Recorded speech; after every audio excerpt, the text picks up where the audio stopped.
Bueno, buenos días. Vamos a empezar hoy la sesión que va a presentar el doctor Salvador Amor, que va a hablar sobre telemedicina en pediatría, sobre todo en base a las experiencias que todos hemos tenido el año pasado, que se disparó muy fuerte esto. Adelante, Salvador. Muy buenos días a todos y a todas, bienvenidos.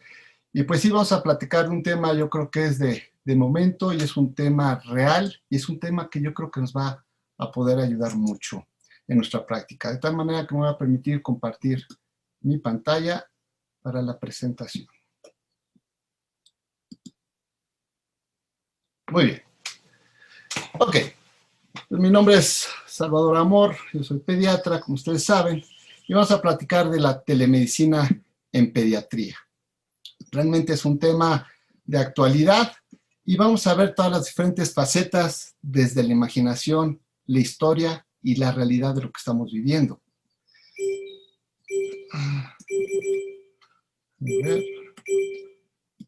Okay. Entonces tenemos aquí estas imágenes que les quería mostrar de esa imaginación, 1924. Todavía la televisión no era una realidad, estaba en fase de experimentación y no sería quizás después de 5 años, 6 años, en donde la televisión ya era una realidad y no todas las personas tenían televisión. Aún así, antes de los 30, se imaginaban las personas, las doctoras, los doctores, el poder platicar a distancia con otra persona. Particularmente esta edición de 1924 del lado izquierdo es interesantísima, es una consulta pediátrica. Ahí está el médico evaluando la orofaringe de un niño. Y del lado derecho, pues un médico de adultos, checando y es más, revisando y tratando de hasta de hacer una exploración física en una paciente a distancia. Y bueno, hay grabados como estos espectaculares de esa imaginación del ser humano y lo que ha llevado a ver en la realidad que estamos viviendo.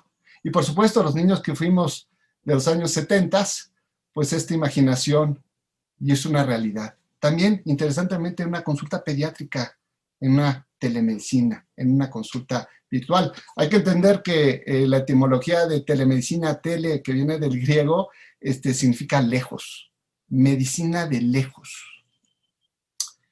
Pero realmente la telemedicina es una realidad. Y lamentablemente se confunde y se usa inicialmente como sinónimos telemedicina y telesalud, y la verdad de las cosas son cosas diferentes.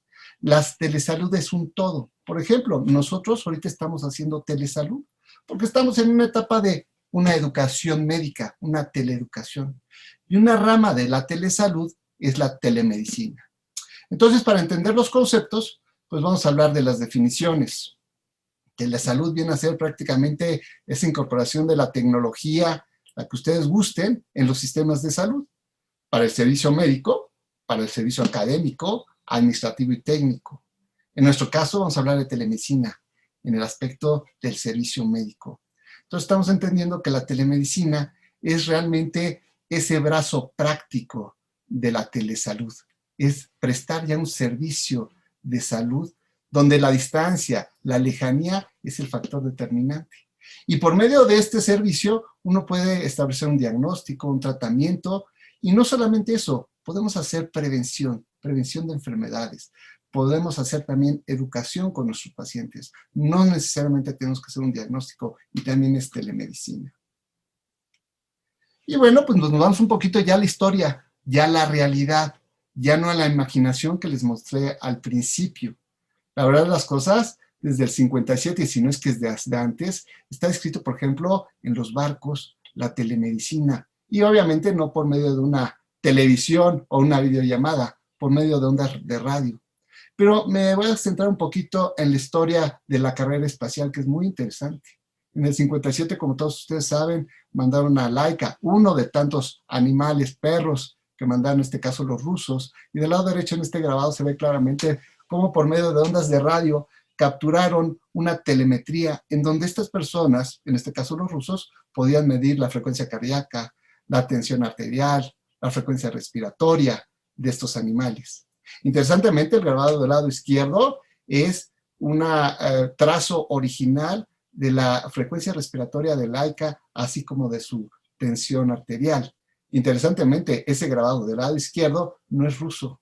es una imagen capturada por los norteamericanos en su intento de copiar a los rusos en este tipo de telemedicina. Pero no cabe duda que también los Estados Unidos y Norteamérica, los estadounidenses, están teniendo grandes avances en esto. Todo el programa espacial desde el 58 hasta el 2020, 2021, la actualidad, evidentemente el ser humano ha tenido que ver en este aspecto en la telemedicina, en el aspecto de estar viendo cómo están por lo menos esos signos vitales de esta persona que está a lo lejos, que está a la distancia.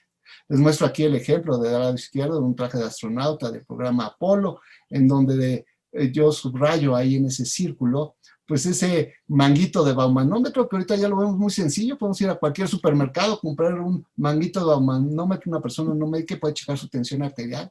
Bueno, esos avances que estamos viendo hoy, que los conseguimos en la esquina de la casa, son esos avances que se han obtenido a través de la historia de la telemedicina.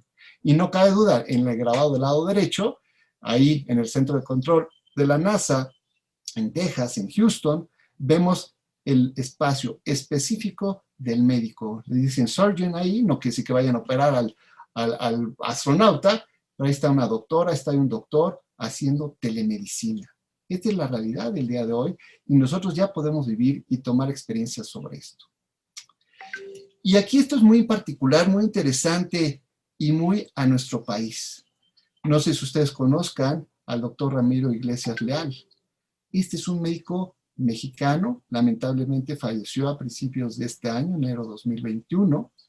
Es un médico cardiólogo capacitado en el Instituto Politécnico Nacional, posteriormente en UNAM, posteriormente tuvo estudios en Londres, en Francia, y es pionero de la telemedicina. Y es reconocido internacionalmente porque este médico tuvo la oportunidad de monitorizar y checar electrocardiogramas, en este caso del Apolo 8, en su segundo viaje tripulado del programa Apolo, pero fue el primer viaje tripulado que orbitó la Luna. Y este médico estuvo encargado de la telemetría de uno de los astronautas, en este caso un astronauta apellidado Anders. Y ahí está el electrocardiograma original de esta experiencia de telemedicina. Entonces es interesante, México, con este pionero de la medicina, tiene que ver también en la historia de la telemedicina que estamos viviendo y que hoy por hoy es una realidad que nosotros podemos utilizar en esta pandemia. Pero bueno, esto es lo que hacemos ahora en telemedicina. Una computadora, un programa. ¿Y qué hay actualmente? ¿Qué podemos utilizar en la telemedicina? Pues se puede utilizar este tipo de cosas, este tipo de kioscos, muy interesante. En la Florida, en los Estados Unidos, se creó esta compañía que se llama HealthSpot Station.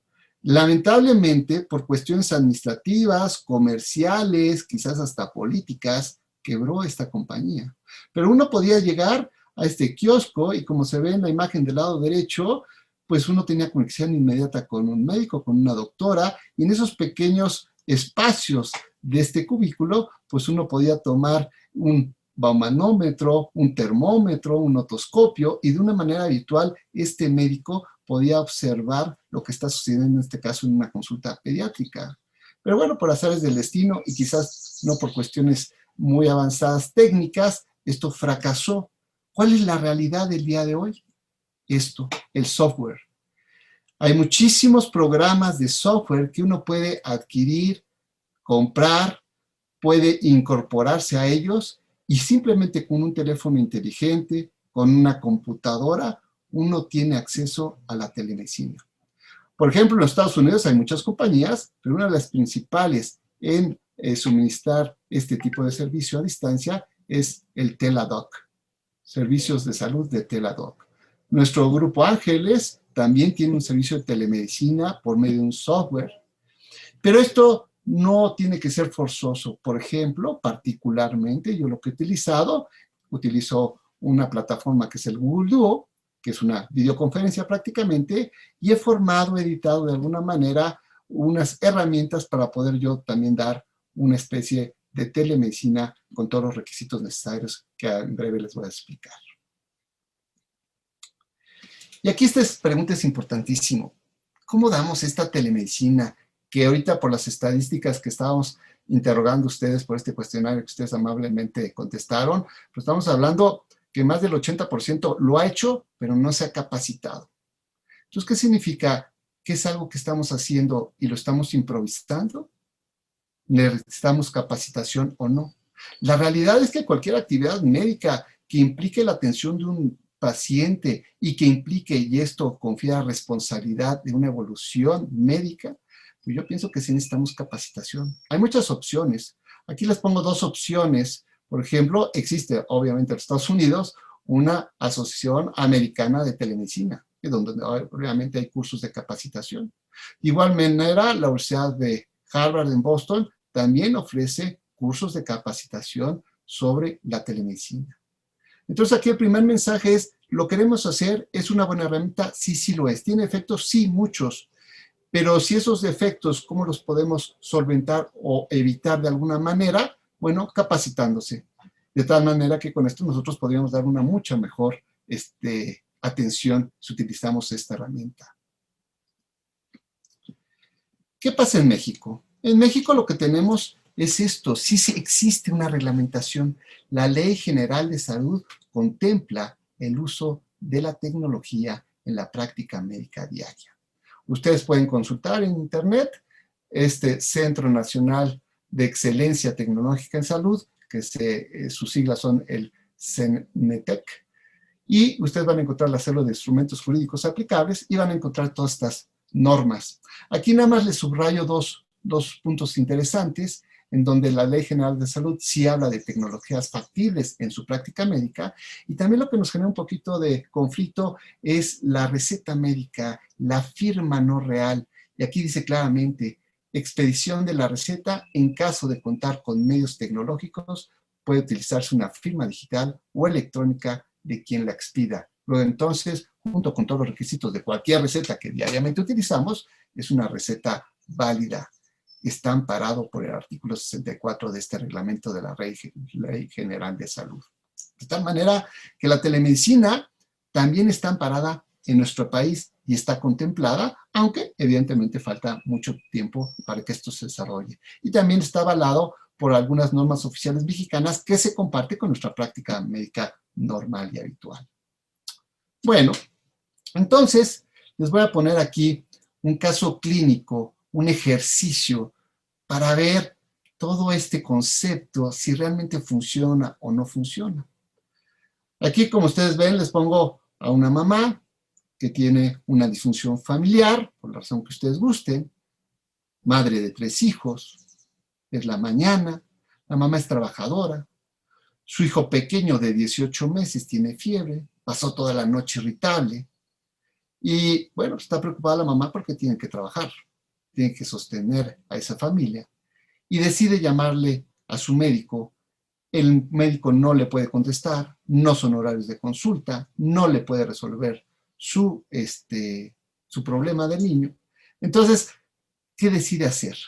Aquí les subrayo los puntos importantes de este caso clínico simulado, que lamentablemente es real. Pero bueno, tenemos un hijo menor, 18 meses, hay fiebre, hay irritabilidad, madre estresada por la cuestión del trabajo, y se le presenta la opción de tener una telemedicina. Como tiene prisa, decide tomar la telemedicina. ¿Qué sucede? ¿Cuál es la evolución? Bueno, pues a las 8 de la mañana recibe esa videoconferencia, explica al médico que el niño está con cierta hiporexia, está comiendo, pero no como normalmente, se frota su pabellón auricular derecho, la fiebre se corrobora, y el médico en la telemedicina diagnostica que la posibilidad del problema sería una infección del oído, una otitis. Después de interrogar algo sobre alergias, le receta su amoxicilina, la mamá con esto se queda tranquilo y se decide, por mutuo acuerdo entre el médico y la madre, que este niño se puede mandar a la guardería, la mamá se puede ir a trabajar y se estará vigilando con datos de alarma. Ahí está, es una realidad en esta época de la telemedicina este caso. ¿Qué sucede? Pues la mamá le da su primera dosis, lo lleva a la guardería, pero después se queda pensando, ¿quién fue este médico? No fue mi médico, no lo conozco. La verdad de las cosas, la evolución del niño, pues yo no la voy a ver, tengo mucho pendiente por el trabajo, pero pues es más importante en este caso el trabajo, y dejo al niño en la guardería. Un niño de 18 meses, ¿qué evolución tiene? Durante la guardería y ya por la tarde el niño está más irritable, la fiebre persiste, luce mal. Deciden llevarlo al hospital y en el hospital lo revisan, tiene una exploración física y le diagnostican a este bebé de 18 meses meningitis. Son casos reales que están publicados hablando al respecto del tema de telemedicina. Y el primer punto, y no es para asustarnos, es que está relacionado todo esto con una demandas importantes por mala práctica. Se ha visto que telemedicina, en algunos casos, cuando hay este tipo de problemas, que es un extremo, pero es real, pues se retrasa el diagnóstico. Hay pobre documentación, ausencia de ella, no existe, no nos podemos defender. La verdad, las cosas, en la mayoría de las demandas, por lo menos descritas en los Estados Unidos, el principal problema en la telemedicina es que no se documenta la información. Y ahorita vamos a hablar un poquito al respecto.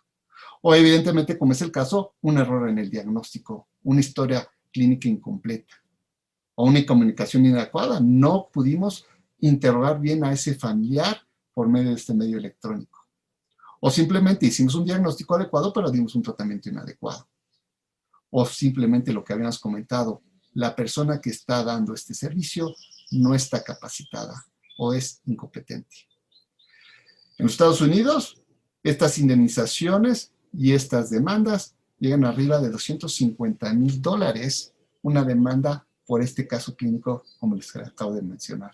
Un niño que se diagnosticó otitis y realmente tenía una meningitis y el problema fue una pobre exploración física. Un médico que quizás no era pediatra, y lo más importante, y no se nos debe olvidar, la edad del paciente.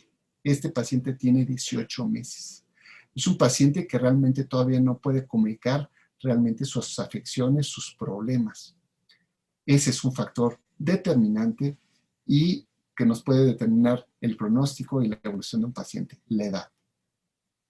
Bueno, y aquí me gustaría que cualquiera de los que esté escuchando con toda confianza, y para que esto no sea un monólogo, estamos en la telemedicina y nos ponen ahí estas imágenes. Y uno diría, bueno, dermatología sería una muy buena opción. ¿Cuál de los dos pacientes, cualquiera que guste, lo mandaría a urgencias o los dos los manda a urgencias? Pues claro, les podría decir toda la historia clínica, pero vamos a hacer el ejercicio. Nada más con ver la imagen. Los dos se van a urgencias, uno se va a urgencias, los dos les resuelve el problema por medio virtual. ¿Quién se anima a decir algo? Pues parece varicela, ¿no? ¿Cuál de los dos pacientes? El de la izquierda. Ok. ¿Manejo ambulatorio con telemedicina o lo refiero a urgencias o lo veo en el consultorio? No, yo preferiría verlo directamente. Sí. Aquí es muy interesante. El del lado izquierdo, claro que es una varicela. Y como todos sabemos, si fuera un paciente inmunocomprometido, una encefalitis, una neumonitis, pero a fin de cuentas puede ser un segundo caso dentro de casa y son los que se complican, ¿no? Entonces yo diría los dos yo los deberían de mandar a urgencias. ¿Por qué? El del lado izquierdo puede ser una varicela que se puede complicar. Y el del lado derecho, si bien las lesiones dérmicas no son muy espectaculares, son lesiones compatibles en un adolescente con meningococo. Es una meningococcemia. Entonces, evidentemente, esta es la responsabilidad de hacer telemedicina. No es tan fácil. Y de tal manera que nosotros, otro concepto podríamos decir, telemedicina me interesa la edad, me interesa documentar lo que estoy viendo y haciendo. Y también me interesa mi especialidad. Entonces, quizás este tipo de medicina no sea muy recomendable para un médico general, porque estas son minucias como lo estamos mostrando aquí en estas imágenes. Entonces, el punto de los más importantes y para evitar problemas legales, pero más que nada problemas legales, para hacer una buena práctica médica, como lo hacemos en nuestro consultorio presencial. Debemos de documentar esa consulta. Quizás tengamos que hacer una historia clínica especial, pero créanme que debe ser quizás una historia mucho más amplia, pero mucho, mucho más amplia, para que tengamos más información sobre ese paciente, porque tenemos una gran limitación, la exploración física, que en breve les voy a explicar. Hacer detalladamente una descripción de todo el motivo de consulta, el padecimiento, establecer diagnósticos diferenciales, dar recomendaciones y, lo más importante, aparte de documentarle, darle evolución a ese paciente. Explicarle a ese familiar los datos de alarma, darle seguimiento y darle confidencialidad. Esos son los puntos fundamentales para que nosotros podamos establecer una adecuada práctica en la telemedicina. Entonces, pues ya vimos cosas negativas, pero tiene cosas muy positivas. Para el paciente es conveniente que en su casa tenga a su doctora. Es conveniente en casa también, podemos tener un lugar de privacidad, de seguridad. Por ejemplo, se está viendo mucho en adolescentes una telemedicina con su psicólogo, con su psiquiatra. Es muy adecuado, es muy práctico, es más privado. La persona no se tiene que trasladar. Es seguro también. Y también es interesante porque el paciente puede tener un abordaje multidisciplinario. Muchos hospitales, como le estoy poniendo aquí, de la Universidad de Chicago, en el Commerce Children's, hacen esto, abordajes multidisciplinarios. Y no se diga para el médico, lo mismo, podemos tener diferentes puntos de vista de nuestros expertos en otras áreas, en el beneficio de nuestro paciente. Y también es cierto, los que hemos estado en urgencias, esto podría ser una ayuda para evitar esas urgencias sentidas que nosotros sabemos que son una realidad y que nos quitan tiempo con respecto a las urgencias reales que vemos en un área de urgencias. Por ejemplo, una realidad de la telemedicina es la red de servicios de toxicología establecidos, por ejemplo, en el estado de Texas. Toda esta red de servicios de toxicología han evitado un porcentaje elevadísimo de visitas a urgencias por urgencias sentidas, porque sabemos, por ejemplo, en pediatría, que muchas de las intoxicaciones son exposiciones. Esto es, sí se exponen a una sustancia tóxica, pero un porcentaje nada despreciable no se intoxica el paciente. Es una exposición y en un porcentaje elevado se resuelve, ya olvídense, por una videollamada, por una llamada telefónica. Ha sido un éxito estos servicios toxicológicos y la resolución de problemas por vía telefónica. Es una realidad. Y también el seguimiento personalizado. Se puede dar un seguimiento personalizado, depende de la patología, muy adecuado a ese paciente. O vamos a pensar en nuestros medios de hospitales públicos, ese paciente que vive en Chiapas y que ya está diagnosticado, qué seguimiento de su tratamiento, ajuste de los medicamentos. La telemedicina juega un papel fundamental, no solamente a nivel individual, sino, como les digo, a nivel institucional, a nivel hospitalario. Pero claro, como todo, la telemedicina tiene que tener un orden. La telemedicina tiene que tener una manera de hacerla para que realmente saquemos el mejor provecho. Uno, tiene que haber una programación. Una programación en donde el paciente, el familiar del paciente, entienda de qué se va a tratar, qué se necesita hacer, qué fechas nos conviene, en qué horario. El día de la telemedicina tiene que haber una preparación tecnológica, vamos a decirle así. Nuestro internet tiene que estar funcionando adecuadamente. El lugar donde esté el paciente y nosotros mismos tiene que ser un lugar privado. No podemos estar dando una consulta con personas hablando atrás de nosotros como doctores, y evidentemente el paciente, en lo posible, tendría que estar en un lugar en donde no haya interrupciones, en donde no haya perros ladrando, por ejemplo, o otras personas trabajando en otra cosa. Tiene que haber privacidad. Y evidentemente el paciente tiene que estar informado de qué necesitamos para que se desarrolle la mejor telemedicina. Por ejemplo, pedirle su peso, su talla, pedirle signos vitales que puede tomarse con un baumanómetro electrónico, pedirle una oximetría de pulso que me incluye evidentemente su frecuencia cardíaca, pedirle su temperatura, pedirle quizás su cartilla de vacunación, pedirle sus antecedentes médicos. Y aquí viene otro punto importante, el médico. ¿Qué nos gustaría tener? Pues igual, un lugar con una buena tecnología, el internet, etcétera, pero el expediente del paciente. ¿A qué viene esto del expediente del paciente? Mi recomendación sería, se da este servicio de telemedicina al paciente que yo ya conozco. No recomendaría una telemedicina a un paciente de primera vez. Volvemos a decir lo mismo. Esa deficiente comunicación, esos deficiente exploración física y quizás si lo hacemos mal, un mal interrogatorio, pues va en detrimento de esa atención médica. Si yo ya conozco al paciente, evidentemente tengo esa ventaja de tener por lo menos un expediente clínico, una evolución, unos antecedentes, y sería mucho más enriquecedora esa consulta. No quiere decir que no se pueda dar a un paciente de primera vez, pero quizás no sea lo más recomendable. Bueno, y posteriormente la tercera etapa, evidentemente se documenta. Se documenta por medio de un expediente electrónico.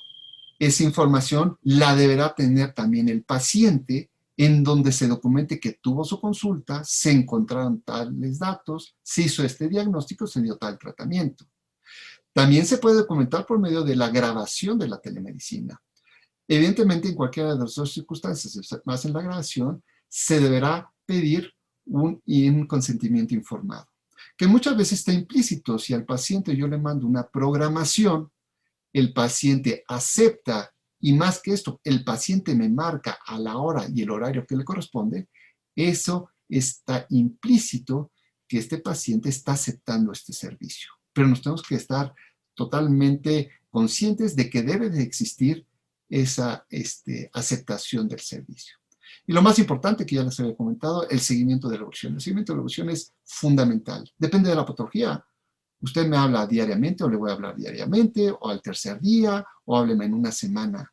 Pero todo paciente que ha recibido una telemedicina tiene que recibir una evolución. Y yo pienso que es igualito que el paciente que nosotros vemos presencialmente. Y aquí no lo resalté, pero hasta abajo, pues también es importante. Se le debe de cobrar sus honorarios al paciente para formalizar el servicio. Muy bien. ¿Qué experiencia he tenido con esto? Y seguramente todos ustedes me pueden comentar sus experiencias, que ha sido sumamente interesante. ¿Qué es lo que estamos haciendo? Bueno, yo lo que decidí hacer en estos 15 meses de pandemia, elaboré unos formatos especiales. El formato que ustedes observan del lado izquierdo es mi formato de programación, en donde pongo la fecha, la hora, la persona, el niño al que se le va a dar la teleconsulta. Les pongo los requisitos que necesito que el familiar tenga a la mano, su peso y talla actualizadas, su temperatura reciente, su cartilla de vacunación, medicamentos que esté tomando actualmente, una lámpara de bolsillo, su oxímetro de pulso y evidentemente los datos, el teléfono con el que se va a utilizar, porque la plataforma que yo utilizo es Google Duo y lo utilizo principalmente porque es una plataforma segura. Todas las plataformas han ido mejorando su seguridad, más que nada por infiltraciones de personas extrañas a este procedimiento tan delicado, tan privado que debe ser, y Google Duo me ha resultado adecuado. Y evidentemente, cómo y cuándo les vamos a marcar.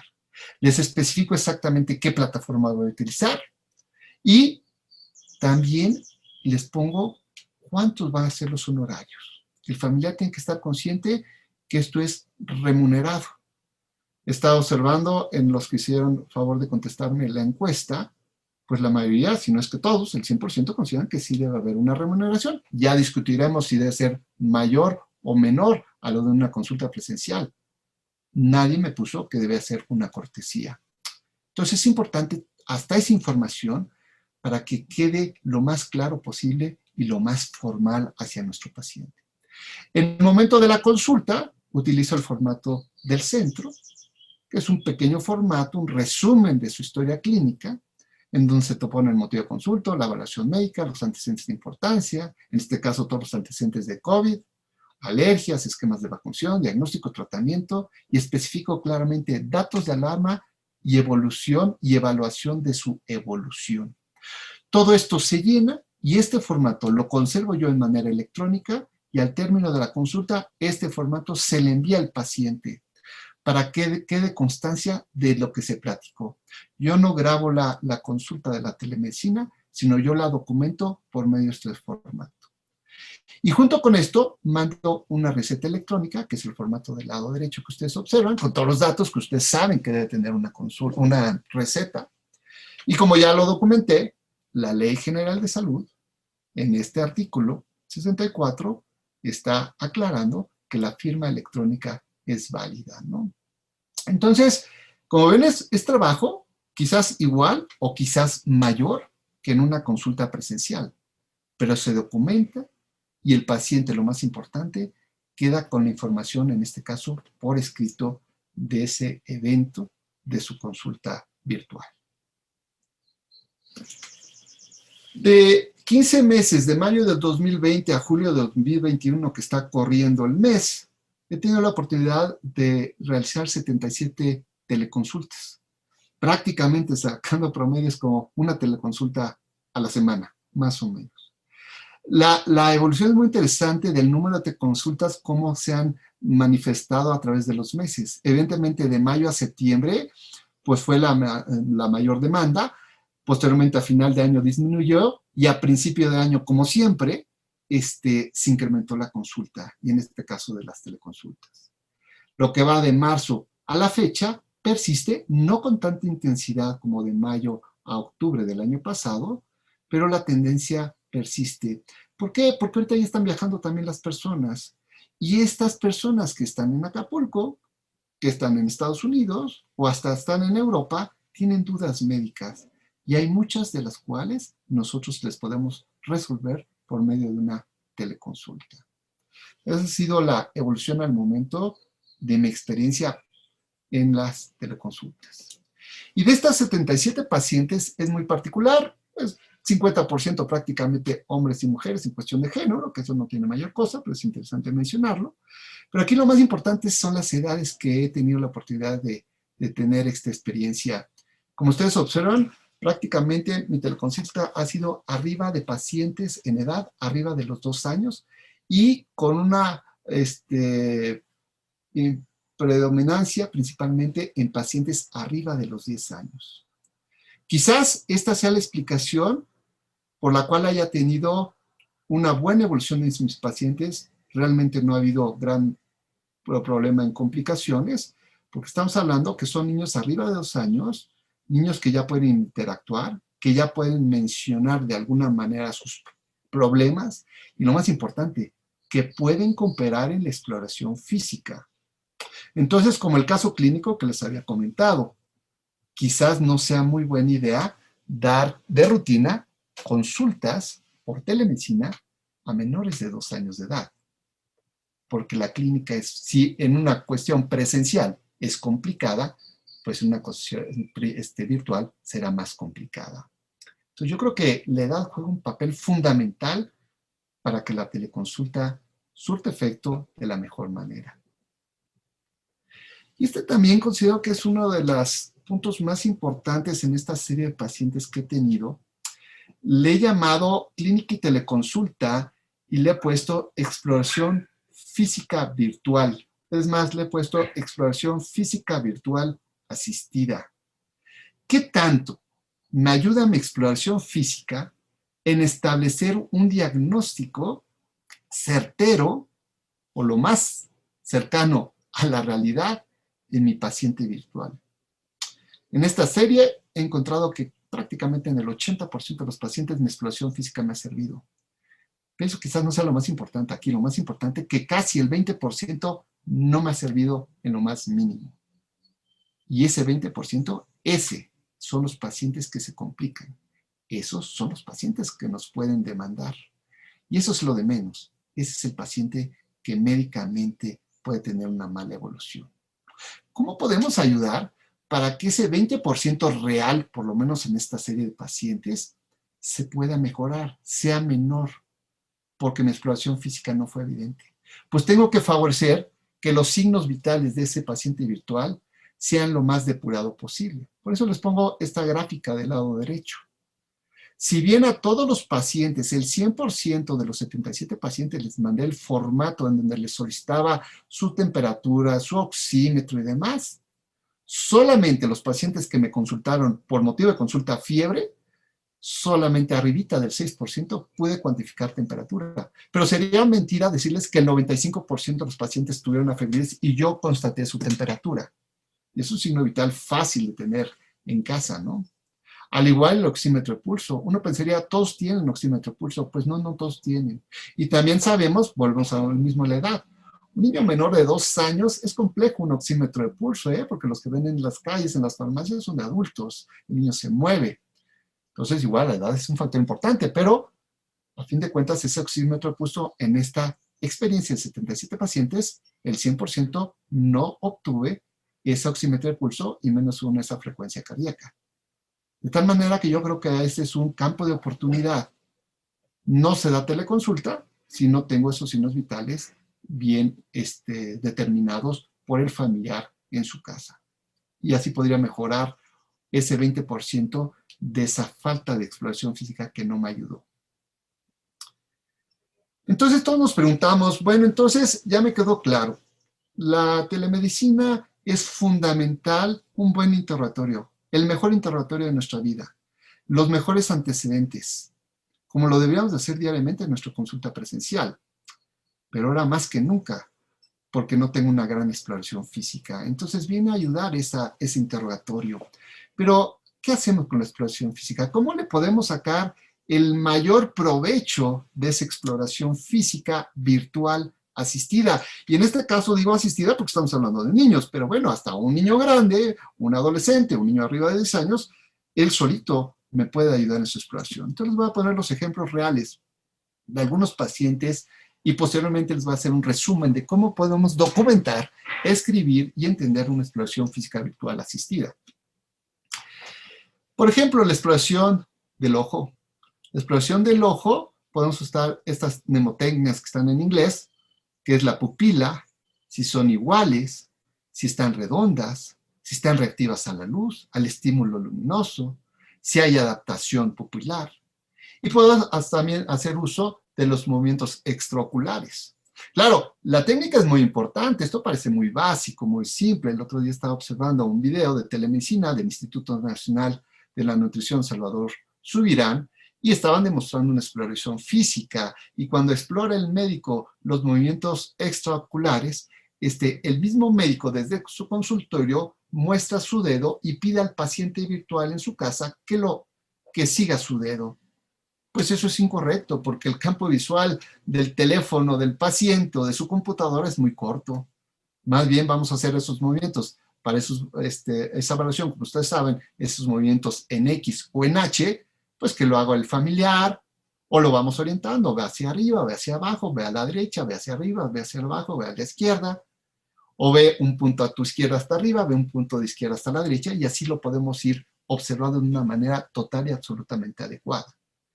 Nos tenemos que ir adaptando, no es tanto de que observa mi dedo, no puede observar mi dedo en este caso del ojo, ¿no? Y así podría describir muchos detalles del globo ocular, del párpado, por ejemplo, que nosotros podemos obtener en una exploración virtual. En las fosas nasales, como ustedes observan, si tenemos paciencia, pues sí llegamos y sí podemos llegar a capturar estas imágenes. Puedo observar la coloración de la mucosa, si hay congestión, si hay secreción. Bueno, en esta imagen podría observar hasta un cuerpo extraño, ¿no? Claro, como ustedes están observando, es un paciente arriba de los 8 años de edad, más cooperador. Un niño pequeño va a ser muy difícil. Insisto, la edad es un punto fundamental para el éxito de la teleconsulta. ¿Cómo respira el paciente? ¿Se oye congestionado? ¿No está congestionado? Pues hagamos que presione una narina. Escuchamos su respiración en tiempo real y podemos obtener muchas deducciones sobre este punto. ¿Cómo evaluamos el pabellón auricular? ¿Tiene otitis o no tiene otitis? Obviamente no puede hacer una otoscopía. Interesantemente, en esos kioscos de la Florida que les comentaban que lamentablemente quebraron por cuestiones políticas y económicas, tenían otoscopios conectados a la computadora, entonces el médico a distancia podía hacer una otoscopía muy interesante, pero quizás un equipo muy costoso, por eso el software ahorita es lo que vale. Pero ¿cómo hago en esto del oído? Pues bueno, vamos a traccionar el hélix, vamos a traccionar hacia abajo el lóbulo, vamos a pedirle al paciente que se presione el trago. Claro, nosotros tenemos que usar términos normales para que el paciente nos presione el trago, pues no nos va a entender en lo absoluto, pero bueno, hay dolor, no hay dolor, de qué color está ese pabellón auricular, y claro que vamos a obtener información valiosísima para hacer interesantemente, en este caso, un diagnóstico de una otitis. Difícilmente el caso clínico que discutimos se hizo esto, y aparte porque es un niño pequeño, pero no se hizo, ni siquiera se dio la oportunidad, que son los errores que tenemos que evitar. La cavidad oral, bueno, toda la información que nos da la cavidad oral es maravillosa. Igual, con toda la paciencia del mundo, créanme que para obtener estas imágenes no es a la primera. A ver, sube más la cabeza, baja más la cabeza, apunta la lámpara, la lamparita del teléfono, ponte en esta posición. ¿Se lleva su tiempo la exploración física virtual asistida? Sí, y mucho tiempo. Pero sí se logra ver esa úvula, ver esas amígdalas, ves esa coloración de las mucosas, esa lengua, esas piezas dentales. Se puede observar mucho, se puede obtener mucha información, pero claro, lleva tiempo, como les comento. El patrón respiratorio, todos sabemos que la frecuencia respiratoria se observa, no se ausculta. Voy a ver tu tórax, déjame observarlo y nos podemos tomar el tiempo para checar la frecuencia respiratoria. Luego entonces estamos cerrando el ciclo de los signos vitales. ¿Se pueden tomar a distancia? Sí, sí se pueden tomar. A este niño de esta edad, hasta una tensión arterial con estos manómetros electrónicos, oximetría de pulso, frecuencia cardíaca y oxígeno. Termómetro, su temperatura y su frecuencia respiratoria la puedo observar. Y claro, toda la información al ver un tórax, una inspección, la palpación, percusión y auscultación no la voy a tener. Pero créanme que si está en un lugar privado, en un lugar sin ruidos que me alteren la exploración, por eso es tan importante el lugar donde se va a revisar el paciente, quizá hasta pueda escuchar unas sibilancias audibles a la distancia. Es difícil, lo entiendo, pero podría ser. Pero un patrón de una dificultad respiratoria, unos tiros intercostales y demás, por supuesto que lo puedo encontrar en una exploración física. El abdomen muy particular, paciente de preferencia en decúbito, ¿verdad? Este paciente, podemos ver la apariencia, está ese abdomen globoso, está distendido. No se puede percutir, pero sí se puede palpar, sí se puede hacer una palpación supervisada. Pedimos al familiar que tome como referencia la cicatriz umbilical. Y con referente a la cicatriz umbilical, vamos pidiendo y observando qué tan profundo este familiar le presiona al paciente. Pedirle al paciente que flexione sus extremidades inferiores. De esa manera puede hacer, como ustedes saben perfectamente bien, hacer una muy buena palpación profunda. Difícilmente va a palpar una visceromegalia, no tiene experiencia, pero por lo menos, ¿qué buscamos en la palpación? Dolor. Y claro, también voy a observar al paciente si tiene una posición antiálgica. Eso es fundamental. Entonces, otro concepto, al paciente en la exploración física no lo veo, al paciente lo observo. Observar las cosas es muy diferente, al paciente lo observo. Y bueno, el llenaco capilar, acrocianosis, cómo está la temperatura de las extremidades. Puedo evaluar la integridad neurológica del paciente. Le puedo pedir hacer una exploración y puedo indirectamente, quizás no tan completo, pero puedo hacer una exploración neurológica en un paciente y darme una idea más o menos de su situación neurológica.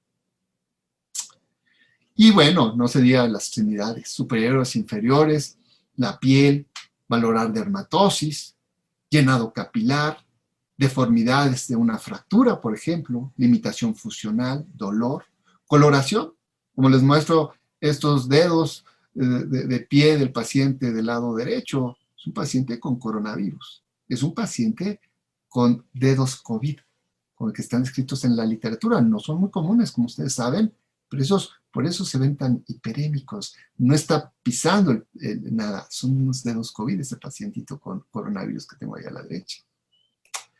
Y los signos vitales.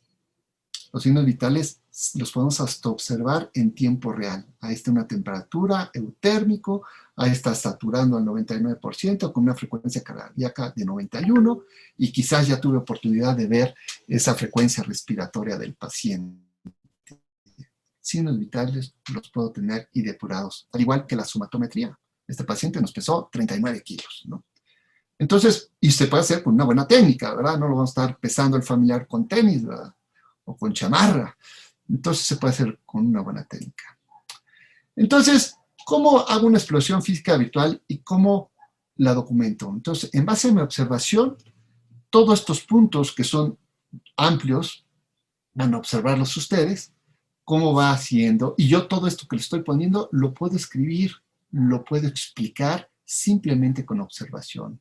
Su apariencia general, lo de la piel que ya les expliqué, la cabeza, se ve un trama, no se ve trama, se ve equimosis, si es un niño pequeño en este caso, podría ser hasta la fontanela, toda la exploración de los ojos, cómo está la esclera, los párpados, las órbitas, hay secreciones, no hay secreciones, los pabellones auriculares, ante la manipulación cómo se encuentran, cómo está la apariencia, la nariz ya les expliqué cómo se puede revisar, la boca, la hidratación de las mucosas, las características de la mucosa, cómo está su lengua, su úvula, sus amígdalas, todo nosotros lo podemos observar.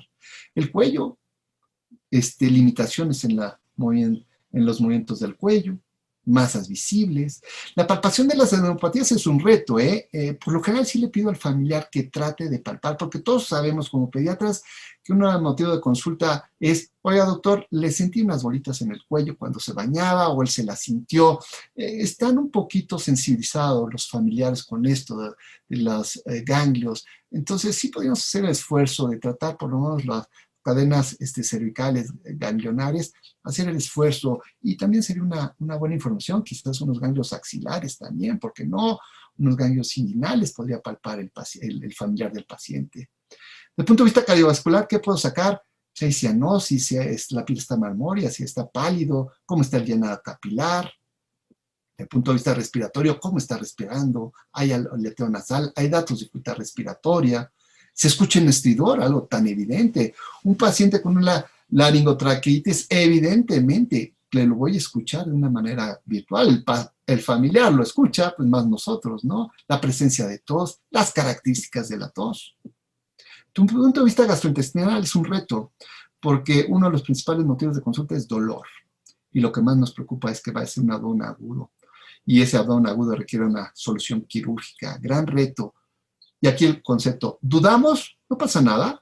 Ahí termina nuestra consulta y lo mandamos a urgencias, lo mandamos a nuestro consultorio y hacemos una exploración presencial. Y también nos sirvió nuestra exploración, pero quizás no nos parezca que sea un abdomen agudo y no haya ningún problema, ¿no? Las características de las ocasiones. Musculoesquelético, bueno, evidentemente una fractura sería fácil de diagnosticar. Claro, estamos hablando de una urgencia. En ese momento, la verdad de las cosas, si ya nos están hablando por esto, quizás no sería una buena idea hacer una teleconsulta para una fractura. Ese paciente, pues ya sabemos que tiene que irse con un especialista a urgencias a que le den el tratamiento definitivo. No vamos a hacer mucho, quizás algo, mandar una inmovilización y algún analgésico. Neurológico, sí se puede hacer una exploración neurológica, definitivamente. Se pueden explorar pares craneales, se puede checar un Glasgow, se puede valorar tono y fuerza muscular. Pero recuerden que es una videollamada en la plataforma en la que ustedes gusten. Y también tenemos que tener privacidad. Tengan muchísimo cuidado con el área genital. No hay mucho descrito en la literatura, pero mi recomendación, por ningún motivo, van a hacer una exploración física habitual de los genitales del paciente.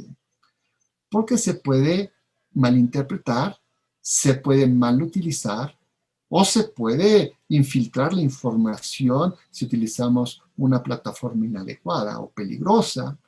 Entonces, hacemos la revisión, sí, pero es una revisión indirecta. A ver, mamá, papá, en este momento como parte de tu exploración, vas a apagar tu cámara. No voy a ver nada, no vas a verme a mí tampoco, y por favor, vas a revisar los genitales de tu pacientito. Y tú, como familiar, me vas a describir de acuerdo a las preguntas que te voy a dar. Hay cambio de coloración, hay inflamación, hay dolor, y tú me lo vas a describir. Por favor, no prendas tu cámara. Y nosotros posteriormente lo vamos a documentar. Aparentemente se encuentran de tal o cual característica los genitales. Es parte fundamental. Todos sabemos como médicos clínicos que el paciente viene por una causa de consulta, pero debiéramos revisar completito, pues más aún en esta exploración física virtual. Pero los genitales es por lo que nos orienten y nos sigan los familiares. Muy bien. Esta ha sido la evolución de esta serie de 77 pacientes, 15 meses de pandemia. Quizás haya sido por la edad. El 100% de los pacientes que me ha tocado revisar estaban clínicamente estables. Está claro que si yo empiezo una teleconsulta y por mi exploración física, por mi interrogatorio, por mis signos vitales, detecto que hay inestabilidad clínica, en ese momento se suspende la teleconsulta y de acuerdo al cuadro clínico se envía al paciente en ese momento a urgencias o a una consulta presencial.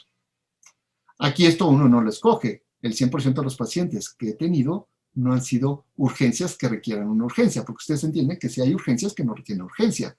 Y ahí está el ejemplo de que tuve un 5% de accidentes. Prácticamente un paciente con un trauma craneoencefálico leve y otro paciente con unas mordeduras leves de un perro, ¿no? Que realmente no requerían más que orientación, aseo y manejos generales. A fin de cuentas, son urgencias que no meritan urgencias, pero sí son accidentes. Pero esa es la individualidad de esta serie. Pero lo importante es la estabilidad clínica para tomar decisiones. El motivo de consulta es interesantísimo. Fíjense, el dolor abdominal en esta serie ha sido el principal motivo de consulta, seguido de las dermatosis, seguido de la fiebre, que de eso es muy común, congestión nasal, otalgias y evidentemente pacientes que tengan o se sospeche problema de coronavirus, ¿no? Más o menos esos han sido los motivos de consulta en esta serie. Y los diagnósticos por especialidad, en el 39% problemas gastrointestinales. Lo que ya sabemos, diarreas, cólicos, gastroenteritis, intoxicaciones alimentarias. Ningún problema quirúrgico, pero es un reto. Y como ya dijimos, la exploración del abdomen es compleja. Pero bueno, en esta serie realmente no hubo ningún problema que se complicara desde ese punto de vista. Dermatológico en un 29%, oftalmológico en un 10%, al igual que urológico. Y urológico me refiero principalmente desde el punto de vista infeccioso, infecciones de vías urinarias. Y en este aspecto es interesante, como siempre lo sabemos, arriba del 60% en esta serie, las patologías son infecciosas. Pero un poquito abajo, un 30%, son patologías no infecciosas. Muy bien. Y por último, los diagnósticos. Los diagnósticos, principalmente gastroenteritis, infecciones de vías urinarias, infecciones de vías aéreas superiores y pacientes con sospechas de COVID. Han sido las principales patologías observadas en esta serie. En cuestión de tratamiento es muy particular. ¿Qué tanto resolvemos el problema? Aquí yo creo que más que resolver el problema es orientar la patología. Quizás nuestra teleconsulta cumpla su cometido si orientamos al paciente y lo mandamos a urgencia. Ya fue un éxito, no fracasó. Fue un éxito porque nos dimos cuenta y lo mandamos a donde debe de estar. Por eso el tratamiento sintomático juega un papel fundamental, pero como sabemos, no va a ser que estemos ocultando la evolución natural de una patología peligrosa, pero juega un papel fundamental, con lo cual, gracias a la evolución del paciente y a la supervisión de esa evolución sistematizada cada 24, 48, 72 horas, podemos ver que ese tratamiento sintomático es útil en la evolución de nuestro paciente. Tratamiento específico se puede dar, por supuesto, y el paciente queda total y absolutamente curado. ¿Qué tanto antibiótico? Afortunadamente no tanto. Como ven, fíjense, quizás un 30% en el mejor de los casos. porque también podríamos correr el riesgo de que, pues como nosotros médicos alópatas, le exageramos de repente el antibiótico muy mal. Sí lo tenemos que dar, sí, cuando esté indicado. Y aquí también tenemos que ser todavía más depurados en el uso de este. Analgésicos, antipiréticos, antiinflamatorios, una gran herramienta, con mucho cuidado para no enmascarar problemas más severos y cualquier otro tratamiento sintomático. Por último, la evolución del paciente. ¿Qué evolución ha estado? En esta serie de 77 pacientes, 15 meses de pandemia, afortunadamente ningún paciente hubo que referirlo a urgencias. Complicaciones, una en el seguimiento. ¿Qué paciente? Fue un solo paciente, se diagnosticó coronavirus, evolución adecuada, unas 2-3 semanas después de la evolución en resolución ya de su patología, el paciente refiere cansancio, fatiga ante actividades. El paciente desarrolló hipertensión pulmonar secundaria a coronavirus, un adolescente. Ese paciente lo consideró como una complicación, no por la teleconsulta, sino por su propia patología, pero dentro de su evolución y el seguimiento de su evolución, se identificó esto, y esto tuvo que ser valorado por el cardiólogo. Ese paciente entra al rubro del lado izquierdo, referencia a consulta externa. 2 pacientes se refirieron a consulta externa. Este paciente al cardiólogo, por este antecedente, esa secuela, esa consecuencia de coronavirus, de hipertensión pulmonar, que se le tuvo que hacer todos sus estudios, y otro paciente neurológico, no que se haya complicado ni se haya deteriorado neurológicamente, sino es un paciente que entre sus motivos de consulta, porque ustedes entienden que muchas veces no son un motivo de consulta, eran movimientos anormales de su cara, no convulsivos, sino tipo tics, movimientos que vale la pena que lo vea el especialista, que lo vea el neurólogo.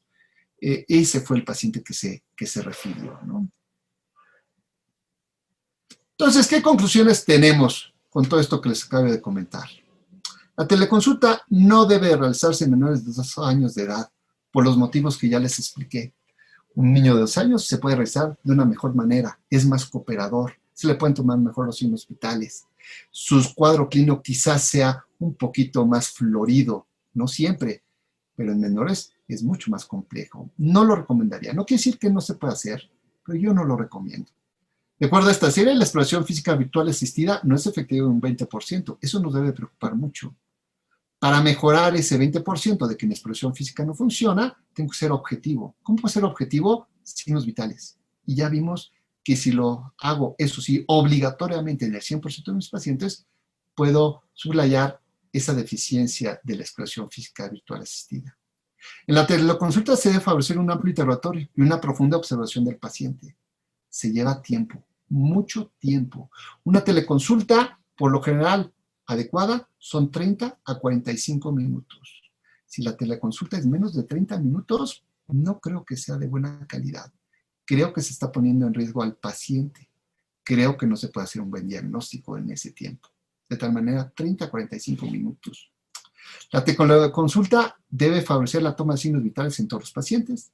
La teleconsulta debe ser programada y nunca para una urgencia. Si es una urgencia, si hay mucha prisa, se ve presencial al paciente, se ve en el consultorio o se ve en urgencias. La teleconsulta es programada, no es de urgencias.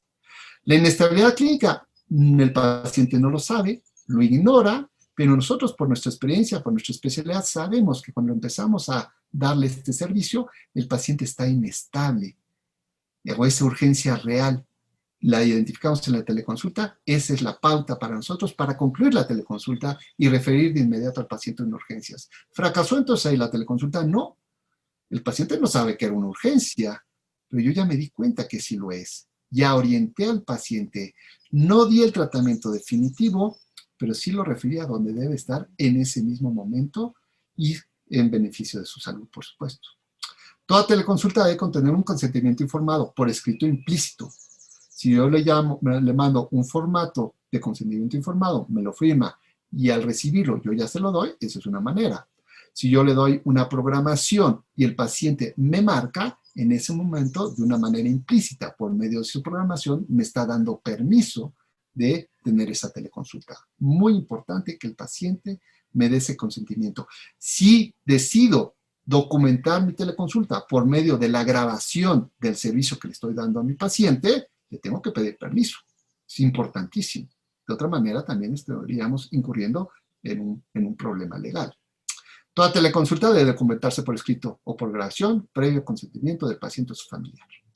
Las principales especialidades pediátricas en esta serie fueron gastroenterológicas, dermatológicas, oftalmológicas, urológicas e infectológicas. Muy bien, pues con esto les doy un panorama general de lo que pienso es la teleconsulta y déjenme ver si puedo compartirles más o menos en estos minutitos que nos restan sus respuestas. Tenemos 17 pacientes con este interrogatorio esta encuesta que les hicimos, para que vean ustedes. Aquí está. Sí, estamos viendo ahí las gráficas. 17 personas que hicieron la encuesta. Tenemos que el 76% de los pacientes realizan consulta virtual, sí, por medio de videollamada. Y el 11.8% por medio de mensaje de texto. Puede ser un WhatsApp, quizás, un mensaje de texto de la plataforma que ustedes gusten. Pero sí hay un porcentaje de pacientes, quizás menor del 8%, 5%, que no dan consultas virtuales. Pero también hay unos que dan consulta por llamada telefónica. Y eso es total y absolutamente válido. La literatura menciona videoconferencia y llamada telefónica. Es válido. Pero evidentemente, a mi punto de vista, es mucho más enriquecedora una videoconferencia y una videollamada. La capacitación. Yo pienso que sí es importante capacitarnos, darle estructura, darle formalidad a esto. No debe ser algo improvisado, de ninguna manera. Como están viendo, varía un poquito la consulta presencial. Quizás tengamos que ser más depurados y debemos tener un orden. Por eso sí es importante que nos capacitemos. En cuestión de limitaciones, fíjense, la exploración física, totalmente de acuerdo. Es el gran defecto de la teleconsulta, pero bueno, ya traté de explicar que hay maneras, y no va a ser perfecto de ninguna manera, pero hay maneras de mejorar, vamos a decir, la exploración física. Y todo lo demás es importante, pero yo creo que la exploración física es la principal limitación. Todo lo demás lo podemos mejorar sin ningún problema. En cuestión de la consideración más importante en una teleconsulta, la verdad de las cosas, todo es importante. Documenten la teleconsulta. No la documentan, exponen lo que ustedes dijeron, se queda en el aire, no existe y se pueden exponer a problemas legales. Eso es real. En los Estados Unidos es una realidad, ¿eh? Es una realidad. Las capacitaciones en los Estados Unidos, aparte de lo técnico, de lo científico, de lo médico, se centra muchísimo en los costos, en las demandas, y es un gran problema la teleconsulta en cuestión de demandas en los Estados Unidos. Entonces, y la principal causa, como ya les mencioné, es la falta de documentación. Resolver el problema médico sí es importante, pero yo daría más importancia a orientar el problema médico. Esto es, la teleconsulta no siempre va a dar un diagnóstico definitivo por todas las deficiencias que ya platicamos, no va a dar un tratamiento definitivo, pero sí va a orientar al problema médico. Oiga, usted necesita tal especialista. Oiga, usted se me va a urgencias. Oiga, usted está dando, no necesita nada. Yo creo que es orientación. Y claro, que quisiera uno que siempre se resuelve el problema médico, pero no es cierto, no se resuelve el problema médico. Yo diría que se resuelve el problema médico en un 60%, más o menos. Muy importante, junto con la documentación, el seguimiento.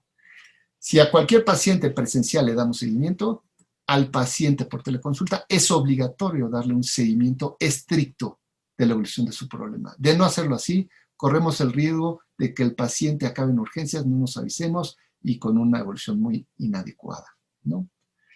Cobrar los honorarios, claro que es importante, pero pues no es lo más importante.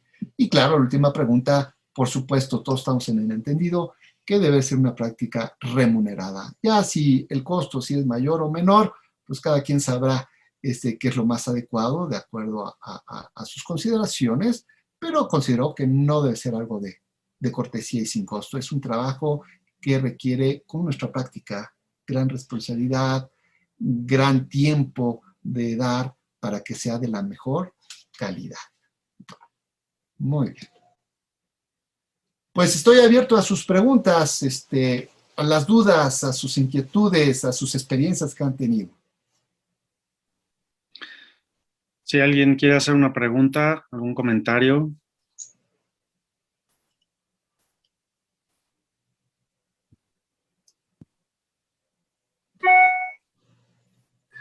Yo nada más felicitarte, Salvador, estuvo muy bonita.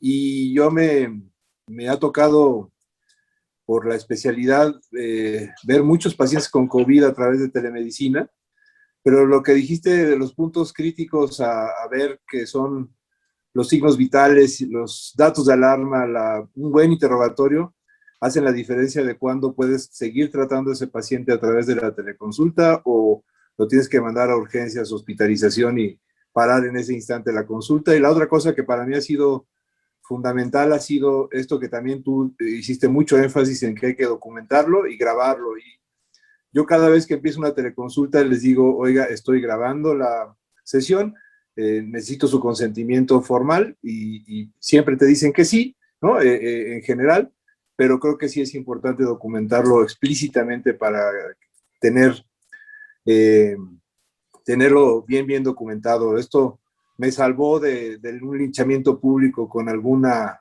opinión que yo hice de cómo estaban tratando pacientes en el hipódromo de las Américas de COVID y gracias a que tenía las grabaciones de los pacientes que estaban ahí en el hipódromo y que me decían que él estaba dando tratamiento, yo pude documentar que sí estaba habiendo problemas en algunos casos y que había que afinar los protocolos en algún momento en ese centro que la verdad fue fabuloso, pero que al principio de su funcionamiento tenía algunos problemillas. Entonces, felicidades, la verdad es que hiciste una revisión muy buena de qué es lo que tiene uno que, y las pros y los contras y las limitaciones, pero creo que se ha convertido en parte de nuestra realidad y que independientemente de la pandemia, vamos a seguir teniendo que hacer mucha teleconsulta en las circunstancias que mencionaste, la gente que está de viaje, la gente que está fuera de la ciudad, la gente que está viviendo por temporadas largas fuera de la ciudad. Así es que hay que hacerlo y hacerlo bien, ¿no? Es correcto, es correctísimo, sí. Es la teleconsulta, yo pienso, llegó a quedarse, es algo que ya les comenté, ya existía, pero esta es la gran oportunidad de hacer uso de esta herramienta, que como vieron la tendencia, evidentemente al principio tenía mucho mayor demanda, actualmente persiste, la gente está interesada, es una herramienta que yo creo que podemos explotar en beneficio de nuestros pacientes. ¿Algún otro comentario, experiencia que hayan tenido ustedes? Bueno, yo sí quería comentar que, bueno, yo también di algunas consultas.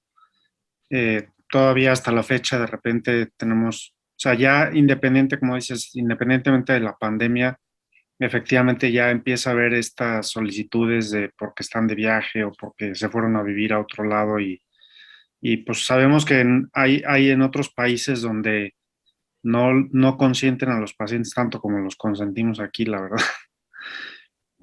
Y sí, la verdad es que yo he ido aprendiendo más que tomar una capacitación, que sí debí de haberla tomado, he ido aprendiendo en parte de lo que he platicado contigo y también pues de la experiencia, que efectivamente, pues sí, la verdad es que tiene que documentarse bien y sobre todo decirle al paciente desde el principio que en cualquier momento puedes pedirle que se vuelva presencial, ya sea en urgencias o en el consultorio.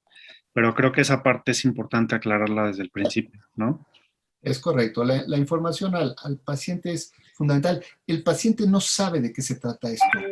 Entonces uno le tiene que orientar cómo va a ser, de qué manera, cómo va a ser la evolución, para qué va a servir, la posibilidad de que se puede interrumpir porque el paciente requiere alguna otra cosa que no se puede resolver virtualmente.